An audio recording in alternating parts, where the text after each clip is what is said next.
The quickest and simplest way to get into drawing birds is ink and watercolor. Now, in this case, I skipped the stage where I drew the bird in pencil, and that's a cool thing to learn as well, because I honestly think that if you can learn how to draw birds, you've sort of learned how to draw everything else. So this is part of a longer demo where I do the whole thing and I really talk about, how to measure and use proportions and really figure out how to get the shape right before you start drawing. So I'll put a link below. I send out the fuller demos to subscribers, and you can check that out if you want to know more about it. But meanwhile, what I'm doing here is I'm using an ink and dip pen to draw the bird. And the drawing goes pretty quick because the pencil sketch, even though it was super light and not a lot of detail, it was enough to really let me get going.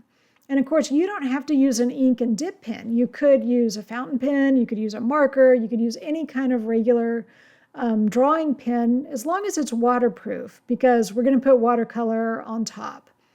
So what I want to do with the drawing is to get some details in, but not too many. Like, I'm not going to try to draw every single feather. It's sort of just about like, well, what are the major shapes that I think are important and really make this bird, kind of look like a mockingbird. But other than that, I kind of want to get that pencil sketch erased and get right into painting. Now, one trick that I get into in more detail in the full version on this one, though, is the shape of the brush. So this is a filbert paintbrush, which is rounded, and it does help me to get some of those rounded shapes. So something to think about is that if you're struggling to sort of get the kind of shapes and the sort of brush strokes you want, it might be about changing up your brush and trying different shapes. And I use this filbert for a lot of things. Mostly, the color palette's very simple because the bird is like mostly gray. So I'm using a lot of Payne's gray here, and I'm mixing in a little bit of brown or a little bit of magenta, just trying to change up the color a bit, do a little bit of shading, add in some kind of darker areas to help give volume and, just a little bit of sense of where the light's hitting.